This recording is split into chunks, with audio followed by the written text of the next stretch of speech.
हाँ, क्या है increase private sector share in the defence production. तो क्या है according to the data from the department of defence production, the private sector share in the defence production hits record 23% हो गया है private sector का contribution, making the third consecutive year increase in the private sector. तो तीसरा लगातार year of increase है इसमें। उसके बाद है इसमें रीज़न क्या था इंक्रीज़ होने का, तो इंस्टीट्यूशनल रिफॉर्म हुआ है। क्रिएशन ऑफ सीडीएस का क्रिएशन हुआ है post department of military affairs to enhance synergy with the armed forces and promote the use of indigenous equipment by the service. Policy and regulation reform है, क्या है defence acquisition procedures 2020 prioritize domestic procurement, opening larger contracts to private players and strengthening indigenous manufacturing. Liberalize foreign direct investment. तो क्या है up to 74% FDI allow under the automatic route. 100% through the government route. Enabling global defense measures to transfer the technology. तो ये ध्यान रखना है कि government route से 100% है और 74 ऑटोमेटिक रूट से है एफडीआई। पॉजिटिव इंडिजीनियस लिस्ट में क्या है इंपोर्ट्स ओवर द 55,000 नहीं 5500 items are restricted, mandating domestic sourcing and creating assured demand for private industry.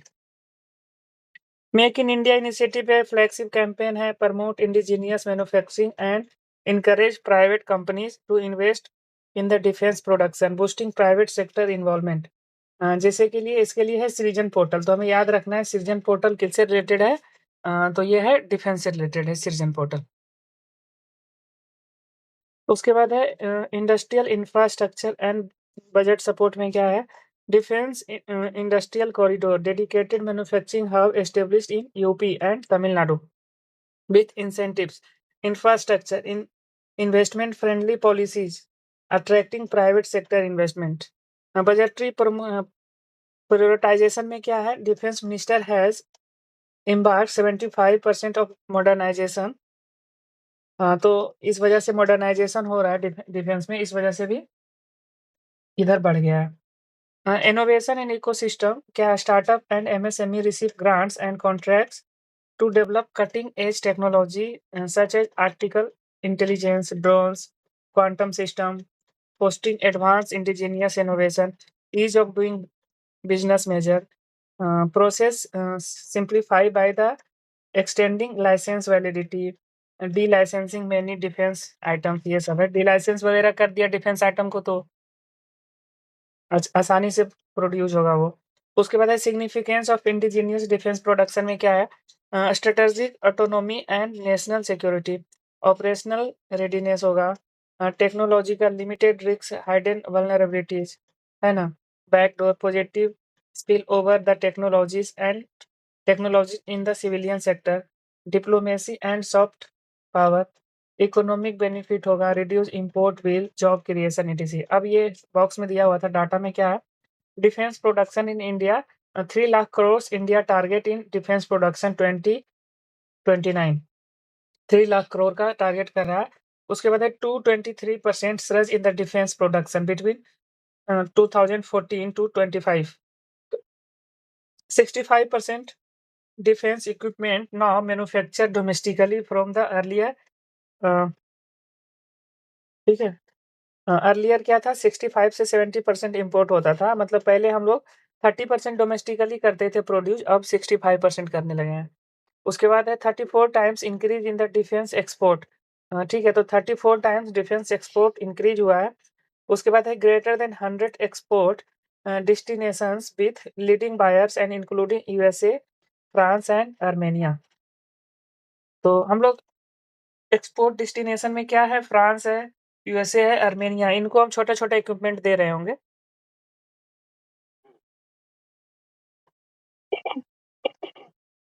Challenges में क्या है प्रोडक्शन लैग है, इंडस्ट्रियल मैन्युफैक्चरिंग है, डिपेंडेंसी ऑन इम्पोर्ट है, टेक्नोलॉजिकल है। Way forward, enhance, prioritize indigenous R&D है. Shift to absorption of technology है. Sharing, co-development, co-manufacturing, focus on skill development and human resource. ठीक है. Foster innovation है. उसके बाद है विजय राघवन कमेटी का है क्या है? Empowered PMO led defense technology council to oversee the defense technology decision. Focus on DRDO primarily on the research and development. Increase private sector and academia participation in defense R&D. उसके बाद है Sudarshan Chakra mission. क्या है Sudarshan Chakra mission? Prime minister announce to launch mission Sudarshan Chakra during 79th Independence Day celebration.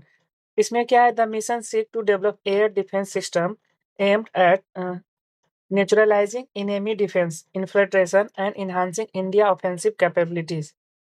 तो mission Sudarshan Chakra है ना, PM Modi ने अनाउंस किया है during the 79th Independence Day celebration हुआ था. तो उसके बाद है additionally the Indian air force is pressing the rapid progress on the project KUS and indigenous initiative led by DRDO to develop a long range air defense missile system.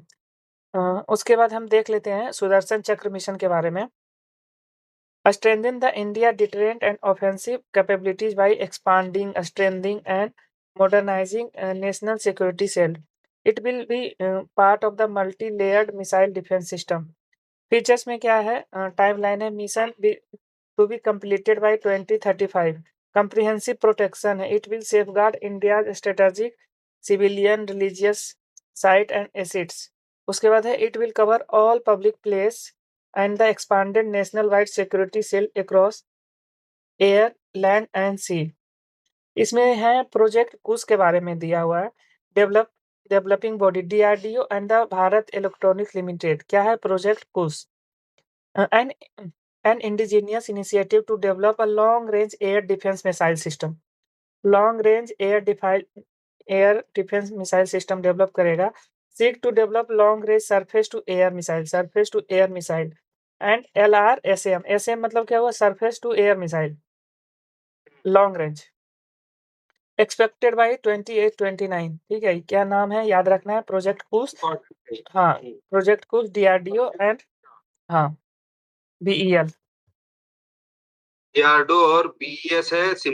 Important है कि long range air defence missile system बनाएगी ये. हाँ. और जो होगा surface to air या फिर लॉन्ग रेंज सरफेस. हाँ वही है, वो में वही चीज. उसके बाद DRDO successfully conducted medium flight test of integrated air defence weapon system. IAWDS is expected to offer multiple layer of protection by combining surveillance, threat identification and the air defense system.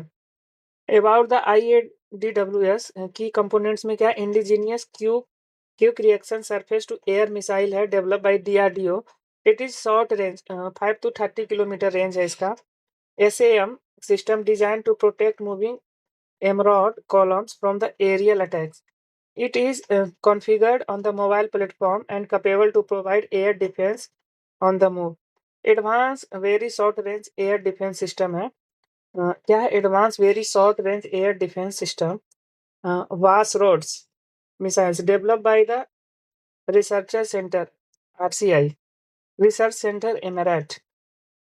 क्या है? IDAWS indigenous quick response surface develop by DRDO. उसके बाद है IADWS का क्या था? Integrated air defence weapon system. Integrated air defence weapon system है. हाँ, तो ये फ्लाइट टेस्ट किया. उसके बाद है man portable air defence system में क्या है? Designed to neutralise low altitude aerial threats at short range. A high power laser based directed energy weapons है developed by the centre for high energy system and science. Laser view can engage target at the speed of light and use of intense laser beam to cut through the target. Command centre में क्या? Integrated operation of all weapon system component is control by the centralise command and control centre developed by the defence research and development laboratory. In short में क्या है, अग्नि 5 short in news में अग्नि 5 क्या है, इंडिया सक्सेसफुली टेस्टेड फायर अग्नि 5 intermediate range ballistic missile. The launch was carried out under the Strategic Force Command SFC from the parts of the India's Nuclear Command Authority, and is responsible for the management and administration of the country's tactical and strategic nuclear weapons stockpiles. About the Agni 5 देखते हैं, it is a nuclear capable surface to surface ballistic missile है, and is powered by the 3 stage, ये देखना है 3 stage solid fuel engine है। Range कितना है, 5 है, अग्नि 5 है तो 5000 किलोमीटर है। डेवलप बाय डीआरडीओ है। Agni is one of the 5 missile types developed by the integrated guided missile development programme. Other missile develop under the IGMD includes integrated, क्या है आईजीएमएडी का क्या फुल फॉर्म है? Integrated guided missile development programme. हाँ, उसके बाद इसमें क्या इंक्लूड, पृथ्वी है, त्रिशूल है, नाग है, आकाश है। सिग्निफिकेंस क्या है?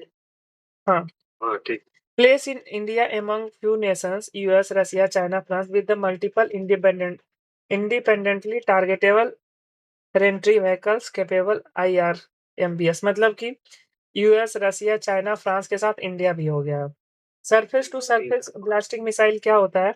रॉकेट पावर होता है, ठीक है। Rocket power initially then followed by the upward ballistic trajectory ना, पहले ये तो सरफेस पावर कैसे रहेगा, ऐसे होगा, यहाँ से जाएगा ये, है ना, ऐसे, उसके बाद ये ऐसे फॉल होगा। रॉकेट के सहारे एटमॉस्फेयर के बाहर जाएगा, पहुंचाएगा, फिर एटमॉस्फेयर से जब बाहर जाएगा तो ग्रेविटी से नीचे आएगा। कैन कैरी न्यूक्लियर और कन्वेंशनल वारहेड्स। रेंज टाइप में क्या है, शॉर्ट लेस देन 1000 किलोमीटर है, मीडियम रेंज 1000 से 3000 किलोमीटर है, इंटरमीडिएट में 3000 से 5500 किलोमीटर है, लॉन्ग इंटरकॉन्टिनेंटल है, ग्रेटर देन 5500 किलोमीटर है। एक्सरसाइज इन न्यूज में क्या था? हाँ ये सर, ये इम्पोर्टेंट है, इसको एक बार और कर लेते हैं। अगली 5 जो है surface to surface ballistic missile है, ठीक है। इसमें 3 स्टेज का फ्यूल होगा जो कि सॉलिड होगा। इम्पोर्टेंट ये है कि सॉलिड फ्यूल है, ठीक। और इसकी रेंज 5 है तो 5000 है। इसको बनाया है डीआरडीओ, किसके तहत? तो integrated guided missile development programme के तहत, ठीक है। उसके बाद है इन्वायरमेंट, ई मोबिलिटी में क्या देखते हैं, न्यूज में क्यों था? NITI Aayog release its report unlocking अ $200 बिलियन अपॉर्चुनिटी। क्या है? $200 billion opportunity electric vehicle in India along with the first India's electric mobility index.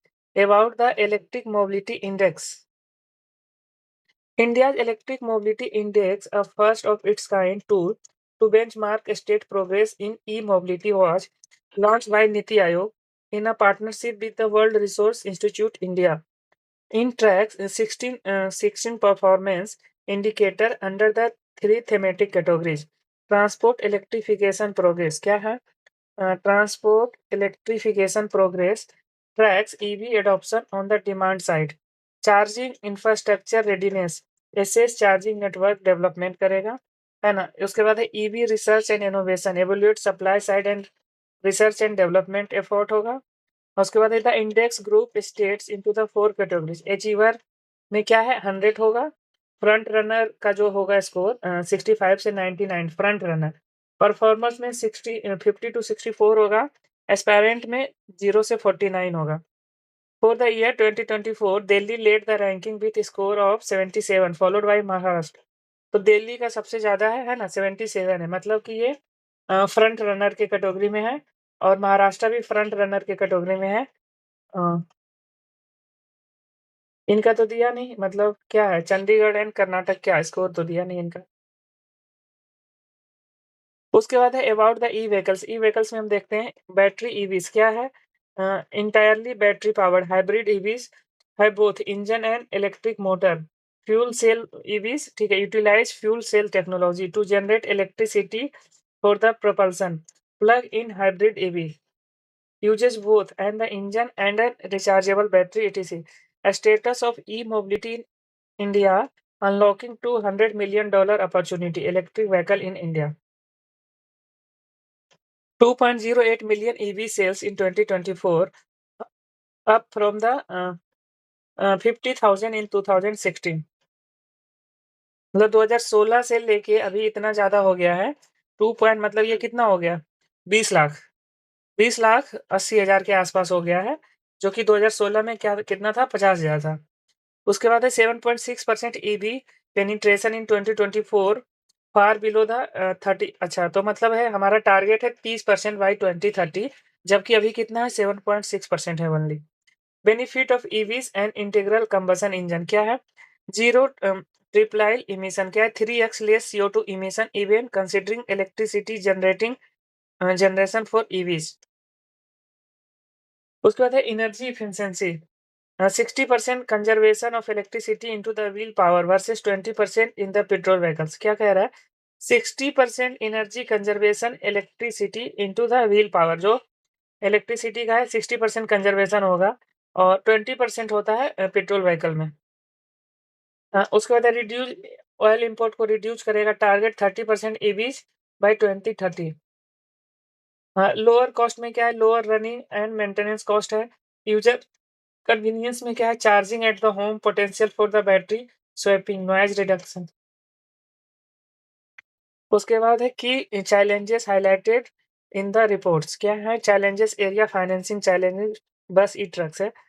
High capital cost EV bus trucks cost 3x of the IC engine vehicle. ठीक है, जो petrol और diesel का vehicle रहता है उससे 3 गुना, 2 से 3 गुना ज़्यादा कॉस्ट होगा, making shift difficult for the smaller players.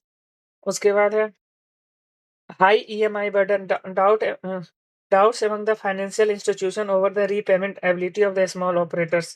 Vehicle-centric challenges में क्या? Heavy and costly batteries reduce truck loaded capacity. 15-year escarpage rules lower resale value. मतलब कि 15 साल है, 15 ईयर्स, तो इसका लोअर रीसेल वैल्यू होता है। उसके बाद है charging infrastructure challenges. Public charging almost 3 time expensive as home charging.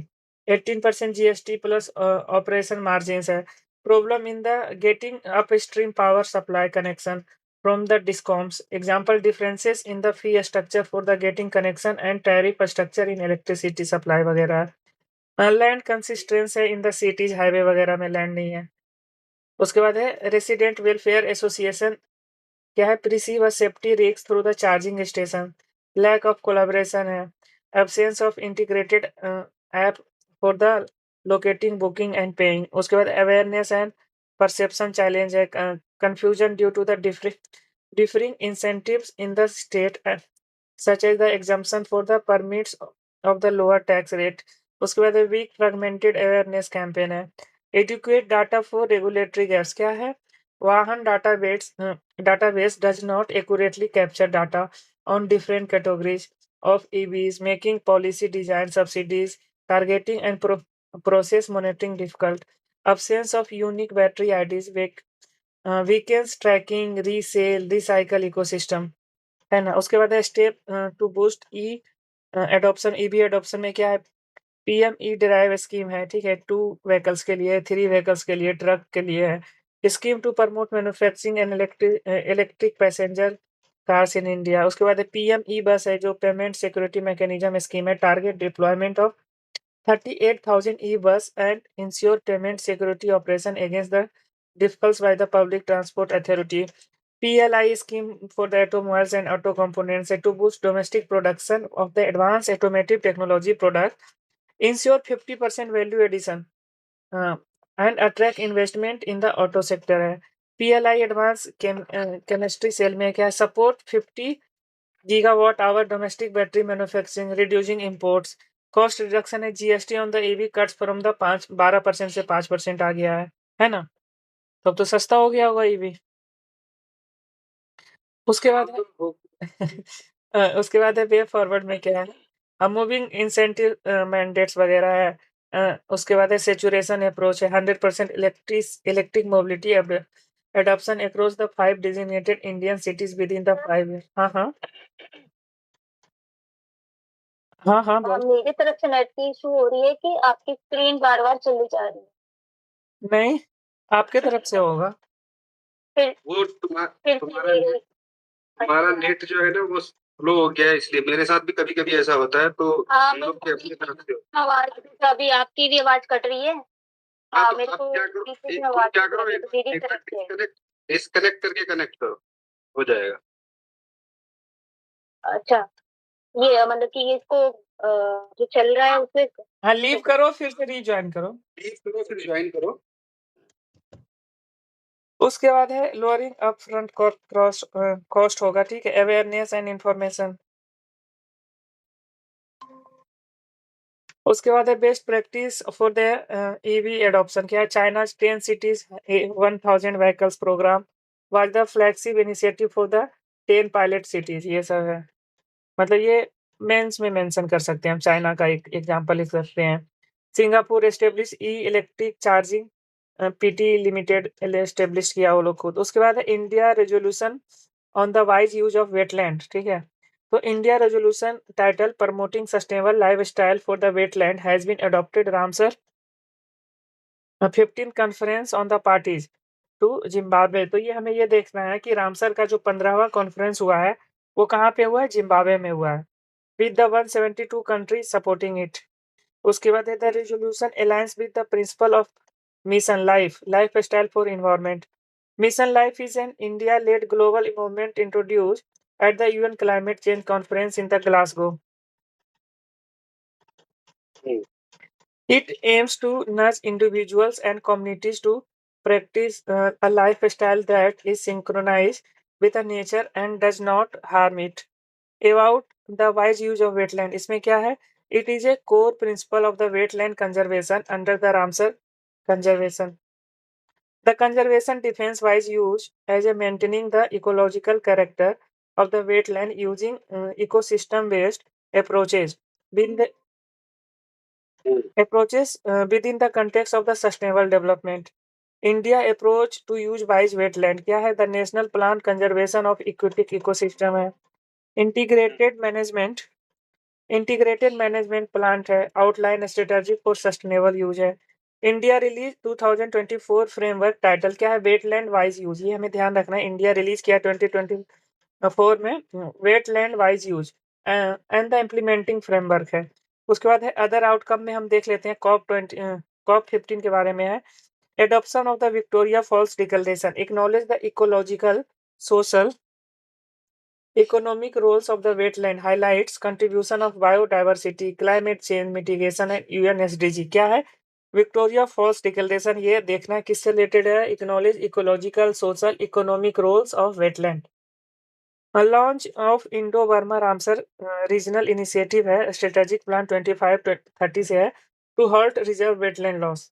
Cambodia, Lao, PDR, Myanmar, Thailand, Vietnam, ये सब इसको अपनाया है, ठीक है। Launch Indo Burma Ramsar regional initiative है। उसके बाद है launch breeze programme grants on the gender mainstream and women leadership है।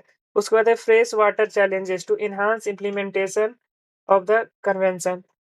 उसके बाद है endorsement of establishment of global wetland estimates partnership GWEP established under the Ramsar Convention integrates data sources, built monitoring capacity, providing information for conservation agreement to combat global declaration, water bird population and the wetland degradation।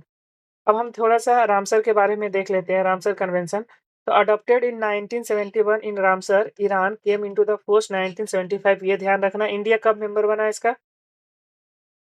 1982। 81 या 82, हाँ। उसके बाद about inter governmental treaty है, ये conservation wise use of wetland है। Ramsar globally 2500 globally designated require meeting the at least 19 criteria, ठीक है। India has 93 Ramsar site है ना। 93 हो गया है। हाँ, उसके बाद है cloud burst in the Himalayas area. तो थोड़ा सा हम लोग इसका पहले पढ़ लेते हैं। मॉइस्चर एयर है encounter mountain and hills and force to rise. तो क्या होता है, यहाँ से क्या होता है कि राइज होता है, जैसे ही आता है यहाँ टकराता है ऊपर की ओर उठने लगता है, और जब ऊपर उठता है तो क्या होता है, ठंडा हवा होता है, ठंडा कंडेंस होता है, क्लाउड डेवलप होता है। फिर है violent upward flow of air prevents the condensation raindrops from the falling on the ground. Lack of upward air prevent dissipation of moisture. Whole of the store water falls at one time. तो क्या होता है, पूरा एक साथ गिर जाता है. Steep slope causes the flash flood. ठीक है. अच्छा, वो क्लाउड ब्रस्ट कब कहते हैं, कितना सेंटीमीटर हो 1 घंटे के अंदर तब? टॉरेंशियल रेन 1 घंटे में कितना सेंटीमीटर? हाँ. एग्जैक्ट नहीं पता कितना, 100 सेंटीमीटर से ज्यादा क्या? अरे नहीं भाई. more than 100 mm per hour. अच्छा, More than 100 mm per hour. तो हाँ ये सेट कुछ याद था तो बस 100 mm पर आवर. तो 100 mm पर आवर मतलब क्या हुआ, 10 सेंटीमीटर. ठीक है, 10 centimetre per hour. 10 centimetre per hour को क्लाउड ब्रस्ट कहते हैं. हाँ. उसके बाद है cloud burst have recently impacted several regions in the India, including क्या है, उत्तराखंड है, हिमाचल प्रदेश है, J&K है. About the cloud burst, it is extreme amount of precipitation in a short period, sometimes accompanied by the hail and thunder that can create a flood condition. IMD terms अच्छा लिखा भी था यार इधर. Cloud burst 10 centimeter rainfall received at a station in a 1 hour.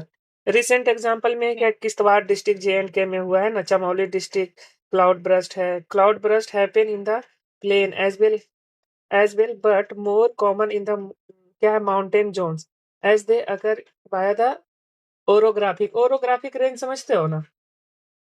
हाँ उसके बाद orography के उल्टा क्या होता है, दूसरे साइड वाला? Conventional. हाँ, कन्वेंशनल हाँ कन्वेंशनल कह सकते हैं, उल्टा नहीं कह सकते, मतलब उसका एक और टाइप है ओरोग्राफिक रेड. अच्छा, जो इधर जिधर ये होता है ना, इसको क्या बोलते हैं, विंडवार्ड साइड बोलते हैं. ठीक है. अच्छा, हाँ. लीवार्ड हाँ, इसका जस्ट उल्टा इधर होता है तो लीवार्ड कहते हैं. उसके बाद है consequences of cloud burst. Trigger flash flood, dam breaks, middle क्या है, mud slides, landslides. Mudslide. हाँ.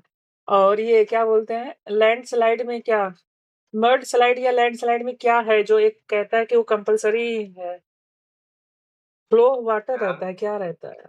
लैंडस्लाइड पे एक बहुत अच्छा क्वेश्चन बनाता है, एनसीईआरटी में डायरेक्ट लिखा हुआ है कि इम्पोर्टेंट कैरेक्टरिस्टिक्स, मतलब कि लैंडस्लाइड हो रहा है ना, तो इसमें तो एक ग्रेविटी लगता है. ठीक है. और वो कुछ जो वाटर का कहता है कि वाटर. हाँ हाँ. वो आप उसकी तो नहीं कह रहे हैं, वो जो 2 टर्म दे रखे वहाँ पे जो मतलब कि ऊपर से मुझे भी याद नहीं है, लेकिन ऐसा कुछ था कि सिमिलर टर्म्स है कि वो उनका करेक्ट डिफरेंशियल रहता है. मतलब कि उसके साथ ये कहता है कि वाटर जरूर आएगा, वाटर करके, या फिर ऐसे कुछ है, लिक्विड इज द, ऐसे है. ठीक है, याद आएगा तो बता दूंगा. वो क्वेश्चन पूछा, यूपीएससी भी पूछा है, कोचिंग वाला भी पूछता है. एनसीईआरटी में वो डायरेक्टली लिखा हुआ है लाइन बाय लाइन. जैसे मड स्लाइड जो होता है वो स्पेसिफिक टाइप होता है लैंडस्लाइड का, जिसमें mass of water saturated earth, rock and debris flow करता है. हाँ हाँ बोलो. लैंडस्लाइड में हाँ, क्या कुछ कहना चाह नहीं, रहे थे? मड स्लाइड बताया मैंने कि ये टाइप ऑफ लैंडस्लाइड होता है. इसमें मास ऑफ वाटर सैचुरेटेड अर्थ, जो सर कुछ बोल रहे हैं ना, वाटर शायद यही होगा. हाँ, सेचुरेटेड कुछ तो हाँ, मड इज. हाँ बोलो बोलो बोलो. बोलो भाई, तुम्ही को कह रहे हैं. तो मैं हाँ, तो मैं ये कह रहा हूँ कि शायद आप इसके बारे में डिफरेंशिएट तो नहीं बोलो, लैंडस्लाइड और एवलांच, या फिर लैंडस्लाइड या फिर मास मूवमेंट. Mass movement. हाँ हाँ, मास मूवमेंट. हाँ, मास मूवमेंट.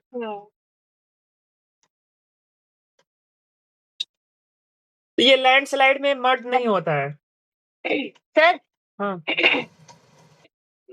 जो ये मड स्लाइड है ना, जैसे कि देखो अपन 3-4 डिफरेंस कर लेते हैं. मड स्लाइड है वो टाइप ऑफ लैंड स्लाइड है, और जो लैंड स्लाइड है वो ब्रॉडर टर्म है, मड स्लाइड नैरोअर टर्म है. ठीक है. और जो मड स्लाइड है ना, उसमें ना लिक्विड फॉर्म में, मतलब जो वो सेमी लिक्विड फॉर्म जो होता है ना, उसमें फ्लो करेगा. लेकिन जो लैंड स्लाइड है वो लिक्विड में भी कर सकता है, सॉलिड में भी कर सकता है। मतलब जैसे कि लिक्विड भी नहीं रहता कभी-कभी, जैसे वो लैंडस्लाइड होता है तो वो सिर्फ रॉक और सॉइल फ्लो होती है ना। हाँ, ठीक है, ठीक सही है। बोल रही। ये देखो यहाँ पे क्या हाँ। है, मटेरियल्स क्या है, सॉइल है, रॉक है, डेब्रिज है। Under the influence of gravity होता है। मैं ये कहना चाह रहा था कि जो लैंडस्लाइड होता है, under the influence of gravity होता है, और ये not under the influence of water, मतलब ये क्या बोलते हैं, फ्लो। हुँ। मैं इसमें डिफरेंशिएट कराना चाह रहा था। अच्छा। देखो इसमें वाटर नहीं लिखा है, वाटर फ्लो, किसमें, मडस्लाइड में ना? लैंडस्लाइड में। नहीं, हाँ, हाँ, हाँ। मतलब ये जैसे रॉक है, सॉइल है, ठीक है, material under the influence of gravity होता है, ग्रेविटी के कारण होता है। और मडस्लाइड नहीं होगा? मडस्लाइड में वाटर होगा। और ग्रेविटी भी होगा ना, वो हाँ, ग्रेविटी उसमें के। हाँ, ग्रेविटी भी होगा। हाँ। देखिए, हाँ, मास मूवमेंट डिफरेंशिएट में दिक्कत ये आती है, मड स्लाइड और लैंडस्लाइड ऑलमोस्ट सिमिलर टर्म है, सिर्फ डिफरेंस ये है कि मड स्लाइड में आपका वाटर जो सैचुरेशन पॉइंट में पहुंच जाता है तो वाटर के साथ आता है। हाँ, हुँ। हाँ, जहां तक बात हुई मास मूवमेंट और लैंडस्लाइड में, इसमें डिफरेंशिएट ये होता है कि mass movement is a broader term for the downslope movement of earth material, while landslide is a specific type of mass movement that involve movement of block of rock soil along a slip surface। हम्म, मतलब कोई भी चीज ऊपर से नीचे गिरेगा तो उसको तो मास मूवमेंट बोलेंगे, लेकिन अगर आप लैंडस्लाइड की चीज बोल रहे हो तो उसमें जो मेन चीज है उसमें रॉक मटेरियल, जो अभी आप पढ़ रहे थे ना, रॉक सॉइल डेब्रीज, ये सब हाँ, सारे एक साथ आएंगे, इन्फ्लुएंस ऑफ ग्रेविटी, तो हाँ, वो कहला जाएगा आपका ये क्या बोलते हैं, लैंडस्लाइड। लैंडस्लाइड। हाँ, ठीक है। उसके बाद है challenge associated with the tackling cloud burst, क्या है, क्लाइमेट चेंज है, ठीक है।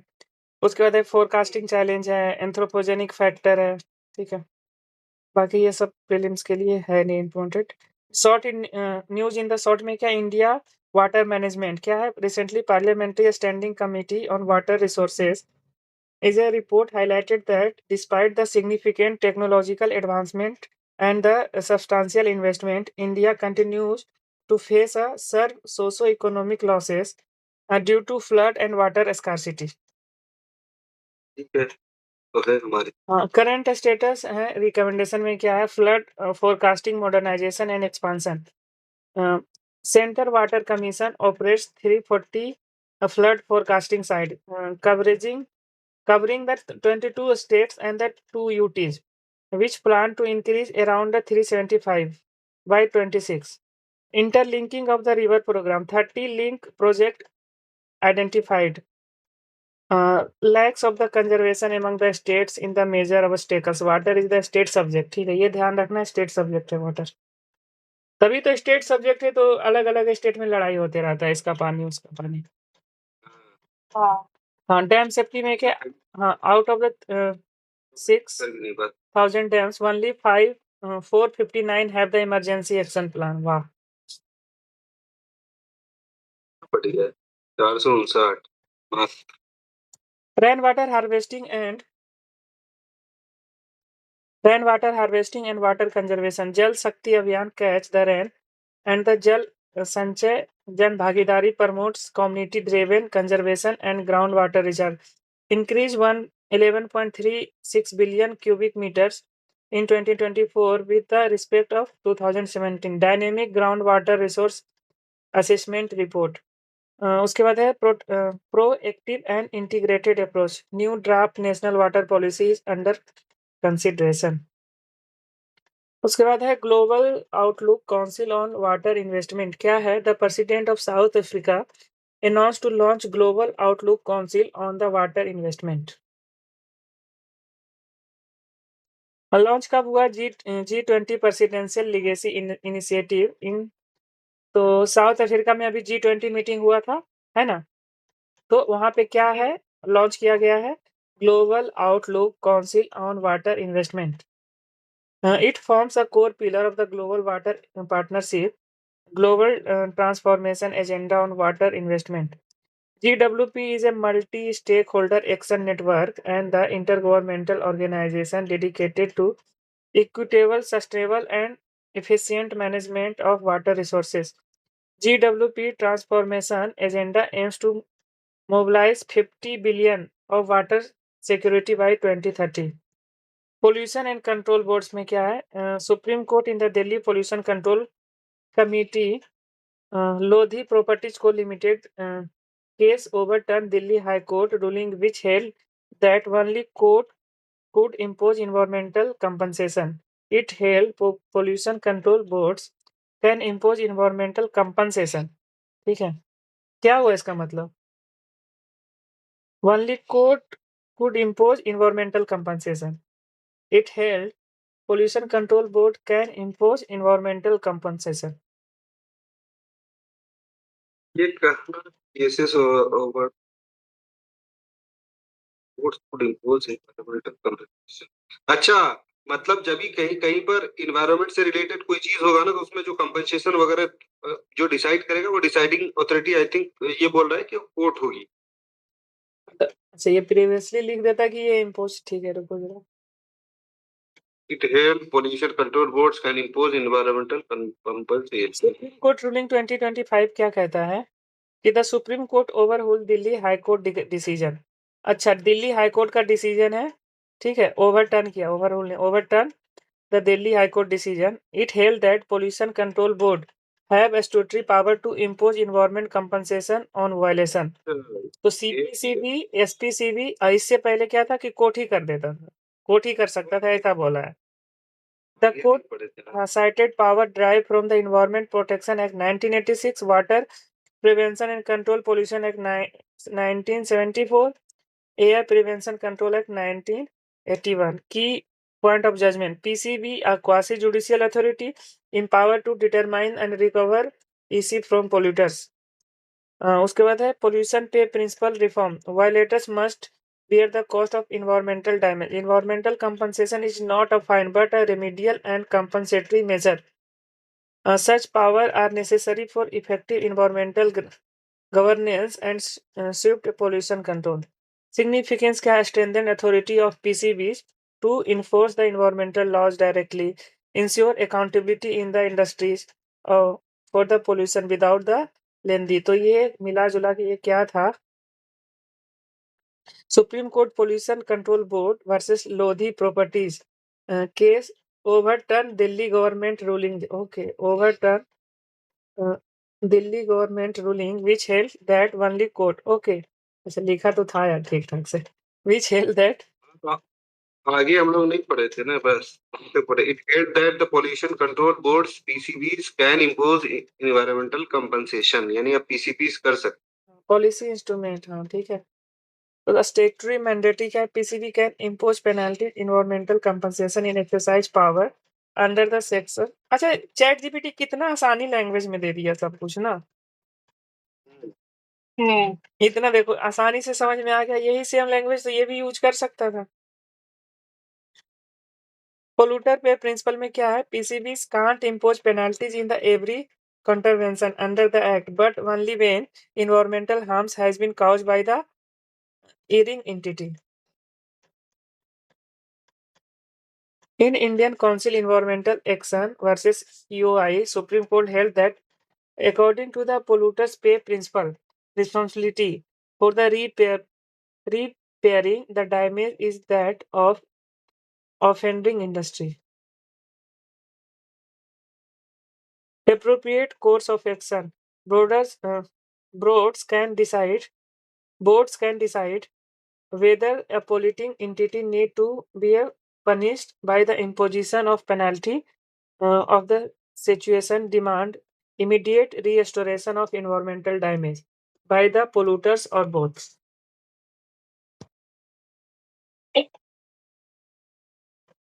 अभी हम देख लेते हैं PCB of India, central pollution control board, a statutory organization under the Ministry of Environment, Forest and Climate Change.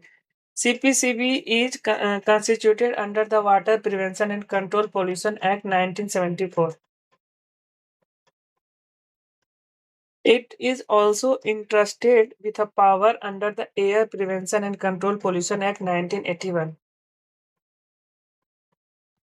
PBCB CB role क्या है? Prevents air and water pollution and advise the central government and any such matter. State Pollution Control Board में क्या है? Also constituted under the same act to supplement CPCB to implement environmental laws and rules within the jurisdiction of a state. उसके बाद क्या है? Under the Equator Initiative award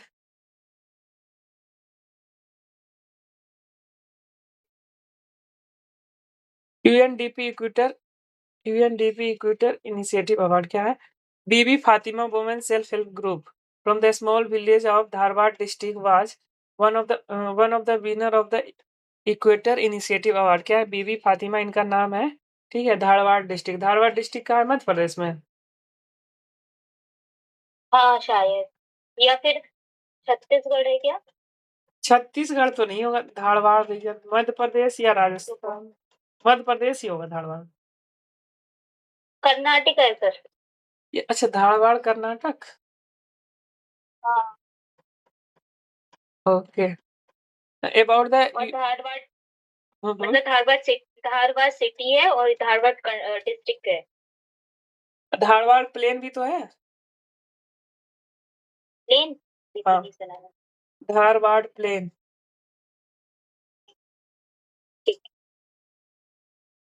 Karnataka वाले area को ही बोलते हैं, सही। और IIT वो भी है इसका, Indian institute of technology Dharwad. अच्छा,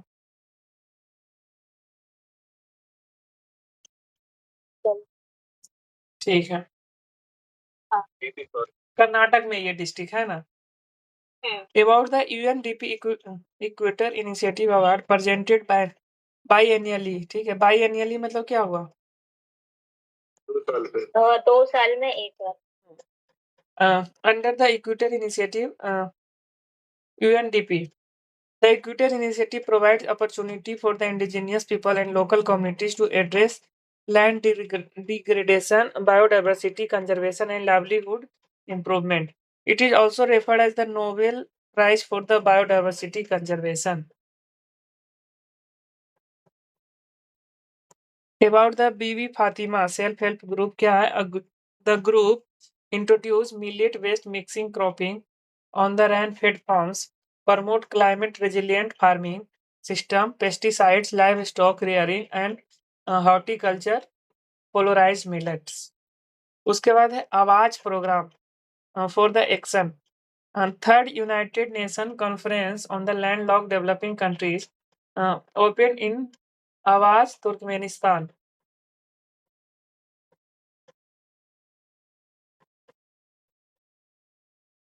Landlocked Developing Country opened Awaz, Turkmenistan.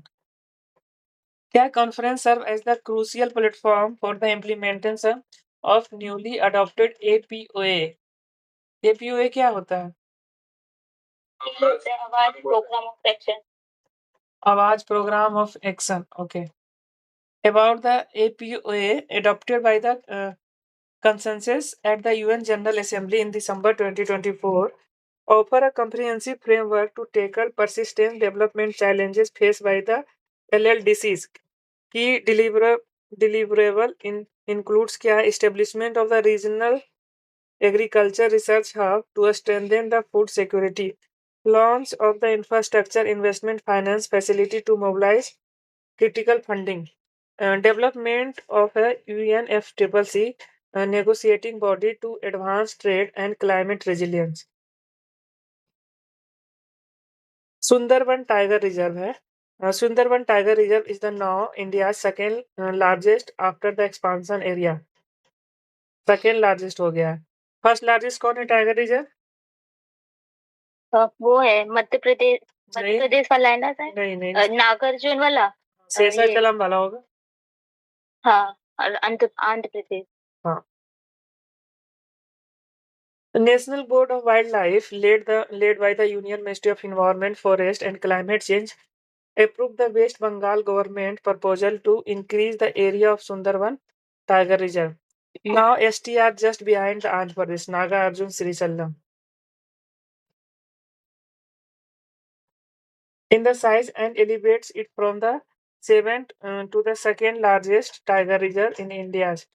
ठीक है, तो पहले 7वें पे था, अब दूसरे नंबर पे हो जाएगा। और 58 टाइगर रिजर्व कौन सा है? 58 माधव है क्या? मध्य प्रदेश वाला? हाँ। हाँ, हाँ। सर, हाँ। एक मिनट, ये तो बोल रहा है कि सुंदरवन टाइगर रिजर्व ये सेकंड लार्जेस्ट बना है ना? फर्स्ट है यही Nagarjuna Sagar Srisailam tiger reserve ना? हाँ। तो ये क्यों बोल रहा है कि and elevate it from the 7th to second largest, 7 to first largest होगा ना? मतलब फर्स्ट या लार्जेस्ट लार्जेस्ट क्यों होगा, होगा? second बिहाइंड है ना। अभी भी तो largest। अरे ये दूसरा नंबर पे पहुंचा है, पहले 7वां नंबर पे था, लेकिन अभी भी बड़ा है नागार्जुन श्रीशैलम। हाँ, तो आप क्या बोल रहे हैं? नागार्जुन श्री साइलम इंडिया का लार्जेस्ट टाइगर रिजर्व है ना? हाँ। यहाँ second largest tiger reserve with in India 58 tiger reserve क्यों लिख रहा है उसके सामने? वही तो बोल रहे हैं इन ऊपर में। अच्छा, in size elevates it from the 7th to second. तो सेकंड क्यों? 7 टू फर्स्ट, मतलब ये लार्जेस्ट होना अरे चाहिए। इसके बारे में लिखा वो सुंदरवन के बारे में। सुंदरवन के बारे में नहीं लिखा है, ये नागार्जुन के बारे में। Nagarjuna Srisailam tiger reserve in size and elevate it. हाँ, ये सबसे स्टार्टिंग देखो ना, ये लिख रहा है ना, नाउ STR इज हाँ। Just behind. यार ये just behind Behind। Andhra Pradesh Nagarjuna. हाँ, यहाँ इन साइज हाँ। लिख दिया ना, एंड को यहाँ से अलग से पढ़ो। हम घूम रहे थे उधर।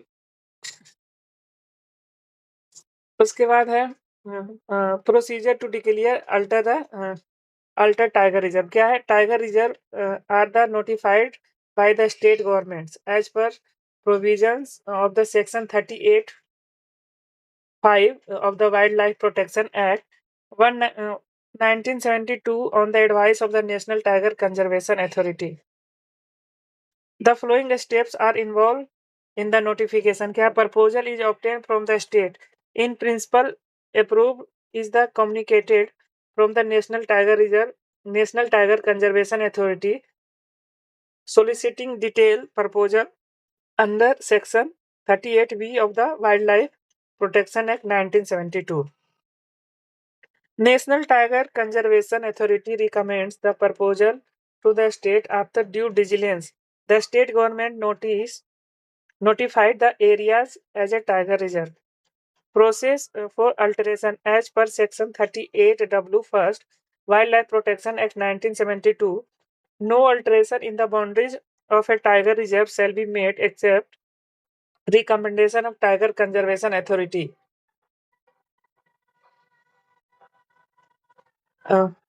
Approve the National Board of Wildlife Life. Such proposals are also obtained from the state.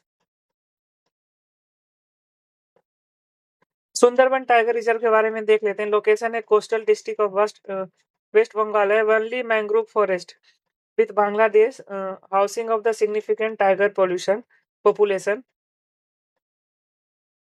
Border में क्या लगता है? बांग्लादेश ईस्ट में है, बे ऑफ बंगाल साउथ में है, एक है मातला, रिवर मातला वेस्ट में है, रिवर विदिया एंड गोमती। ये इंपॉर्टेंट है, यूपीएससी पूछेगा तो इसके बारे में पूछेगा। मातला एंड विदिया गोमती। गोमती। उसके बाद है Maitri Van initiative. Maitri Van initiative is launch in the Gurugram to develop 70-50 acres urban forest in the Aravalli hills. अच्छा, गुरुग्राम अरावली हिल्स में बसा हुआ है और 750 एकड़ अर्बन फॉरेस्ट इधर हिल्स करेगा। The initiative is a part of एक पेड़ माँ के नाम प्रोग्राम है ना, मैत्री, ये याद रखना है, मैत्री one. Ecological restoration components include the removal of invasive species, plantation of the native trees and restoring Aravalli specific biodiversity. उसके बाद है Italian hydroelectric project. An expert panel of the Union Environment Minister has recommended environmental clearance for the Italian hydroelectric project. Italian hydroelectric project, ठीक है। Location कहाँ पे है? Arunachal Pradesh, Dibang valley में है। Eastern Himalaya global biodiversity hot spot है। रिवर्स क्या है? कंक्रीट ग्रेविटी डैम है ऑन द दरी एंड तांगोन रिवर, ठीक है, दरी एंड तांगोन रिवर पे है, क्या है? Etalin hydro project. Dri river joins Tangon near the Etalin village to the form of Dibang river downstream. उसके बाद है volcanic eruptions in the news Mount Lewotobi, क्या? Compose two adjacent stratovolcano in Indonesia, ठीक है, तो माउंट लिबोटोबी कहाँ? इंडोनेशिया में है। उसके बाद है माउंट किलुआ, ठीक है, eruptions have been occurred in the क्या है? हाला माउमू क्रेटर में, which is the part of the Hawaii volcano. Hawaii is the only US state completely made of island. अच्छा, हवाई यूएस का स्टेट है? हाँ। को लगा ये हवाई कुछ सेपरेट अपना एक दे मतलब होता है ना, छोटा सा आइलैंड नेशन हो। उसके बाद है डार्की passage, magnitude 7.5 earthquake has struck Darky Passage near the Argentina and Chile. About the Darky Passage क्या है? between Cape Horn and the South Shelter Island. इसको इमेज नहीं देना चाहिए यहाँ पे, क्या? इसको बताना नहीं चाहिए इस यहाँ पे थोड़ा फोटो देके। वो हम लोग के लिए रखा है कि तुम भी कुछ मेहनत करो, तब वही कर देगा।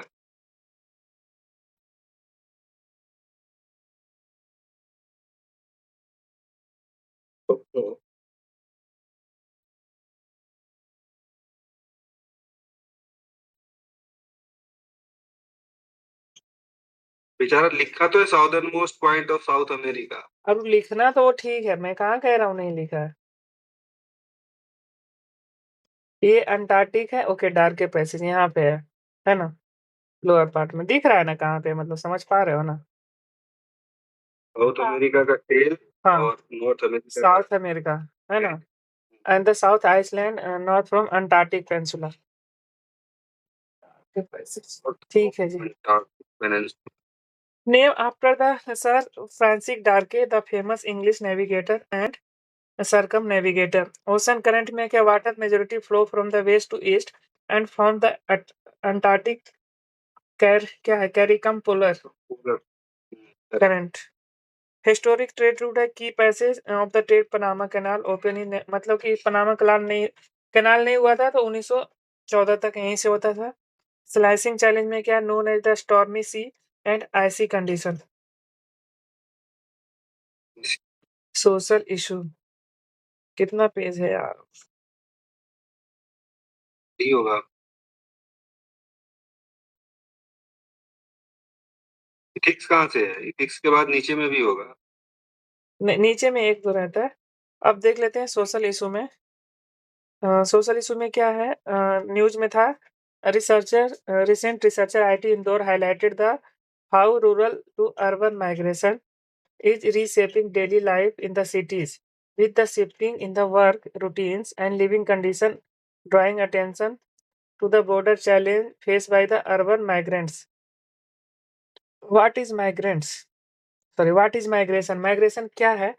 International organisation of migration define किया है। Migration is a movement of people away from their usual place of residence to a new place of resident either across an international border within a state. तो जहाँ से वो रहता है, living place है, वहां से छोड़कर कहीं और जाता है तो उसको हम रहने के लिए जाता है तो उसको माइग्रेशन कहते हैं। Migrates in India, the population census of India defines the migrant based on the place of the birth (POB) and the place of the last residence.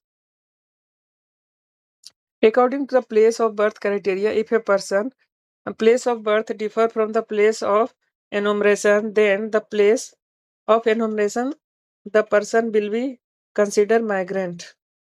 ठीक है, उसके बाद है circular migration is a repetitive pattern of migration where people move to a destination for a work and return to their origin once employment ends. Key feature में क्या है? Predominantly seen among the low income groups seeking seasonal or short term jobs in cities, regions or abroad. ठीक है?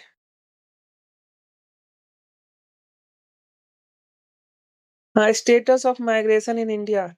Urban migration. According to the Ministry of Static and Program Implementation, at the all India level, 18.9% is urban, rural to urban. ठीक है, 18% है जो rural से urban में है, and 15.9% urban to urban. ठीक है, तो अर्बन टू अर्बन कितना है? 15.9, making approximately 35% of total migration India में।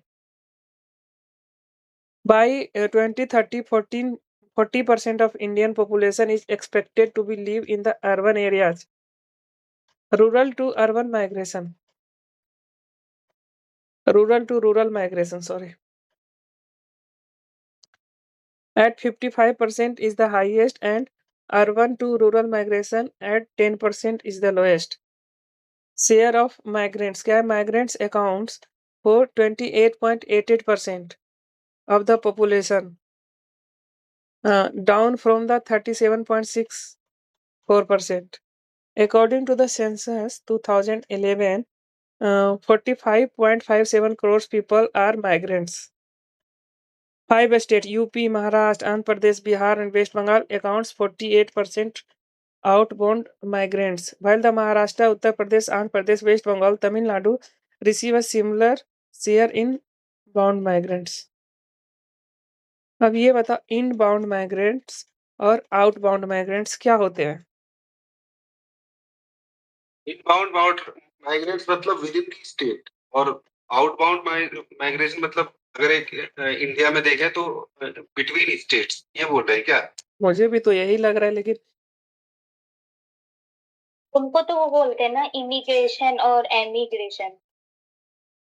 इमिग्रेशन ई से जो स्पेलिंग लिखते हैं उसका मतलब बाहर जाना, और आई से जो लिखते हैं उसका मतलब अंदर आना।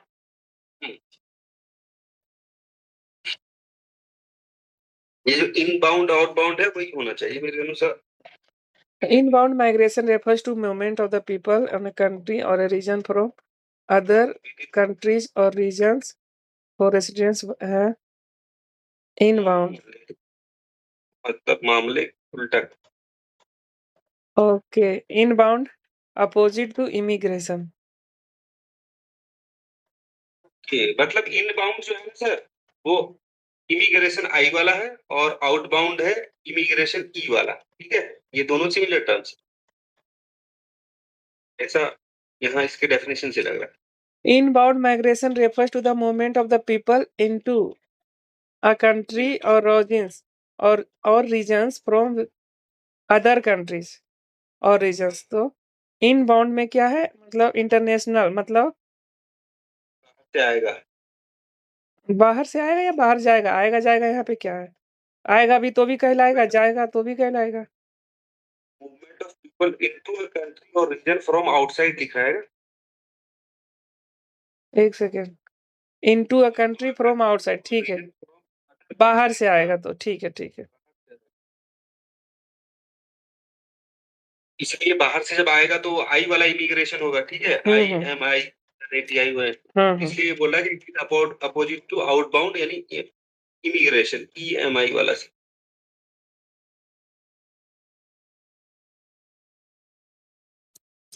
एग्जाम्पल क्या दिया? Immigration, migration of people into India from Nepal. तो बाहर से लोग जो आ रहे हैं ना, तो इनबाउंड हो गया, हमारे यहाँ इन कर रहे हैं। ठीक है, आउटबाउंड हमारे यहाँ से जा रहे हैं। उसके बाद according to census 2011, reason for the rural to urban migration work क्या है? मैरिज की वजह से 29% लोग माइग्रेट करते हैं। Move with in the house hold 26% है। वर्क की वजह से 24% move with after birth 5.5, education की वजह से 2%, अदर रीजन की वजह से 12%। उसके बाद पुश फैक्टर भी जानते हो आप लोग, पुल फैक्टर भी जानते हो, है ना? अरे नहीं जानते? पुश फैक्टर में क्या होता है? जब हमें मतलब पुश कर रहा है कोई चीज वहां से। जॉब के लिए बाहर जाना, वॉर की हाँ। वजह से, वायलेशंस हाँ, मतलब कल्चर है, पॉलिटिक्स है, रिलीजन, इन सब वजह से लोग खाली कर देते हैं, चले जाते हैं। वॉर हो गया, आर्म कॉन्फ्लिक्ट हो गया, ह्यूमन राइट का वायलेशन हो रहा है, पॉलिटिकल इनस्टेबिलिटी है, तो वहां से नहीं रहना चाहते हैं वो लोग। फैक्टर है। हाँ, पुल फैक्टर में क्या होगा? मतलब वहाँ पे अच्छा सुविधा होगा, जॉब वगैरह होगा, अच्छा अपॉर्चुनिटी होगा, इंफ्रास्ट्रक्चर होगा, एजुकेशन, हेल्थ केयर, ये सब होगा पुल में। इकोनॉमिक consequences में क्या है? Economic growth, skill migrants boost in development with the seasonal and temporary migrants contributing 10% of the national GDP. Improve living standards. Remittances rises living standards through household, lands, education and businesses. Economic vulnerabilities में क्या है? Concentration in the informal sector, low wages, lack of access in the social security are pricing challenges for the migrants.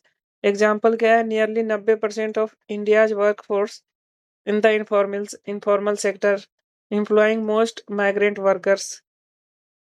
Demographic consequences में क्या है? Population structure, migration alters population balance. क्या है? स्क्यूइंग sex ratio है, reduce the rural birth rate, ये सब demographic consequences है। Government initiative for the migrant workers, ये देख लेते हैं, पूछ सकता है प्री में। आयुष्मान भारत प्रधानमंत्री जन आरोग्य योजना है। उसके बाद है प्रधानमंत्री गरीब कल्याण योजना, फूड वाला जो है। One nation one ration card है। ई श्रम पोर्टल है। ई स्ट्रीम वेंडर आत्मनिर्भर निधि है। प्रधानमंत्री श्रम योगी मानधन योजना है। एक मिनट, नीचे कर्मयोगी मानधन योजना में क्या लिख रहा है? Including migrant workers upon reaching the age of 60। इसमें 60 एज का ये है, बैरियर है। उसके बाद है working group of the migration क्या 2015 रिकमेंडेशन क्या? लीगल पॉलिसी फ्रेमवर्क है, एंटी डिस्क्रिमिनेशन मेजर करना है ना, providing access to basic entitlement से, ये सब है। ठीक है, इतने रहने दें कि और करना है? 1 घंटा तो हो गया।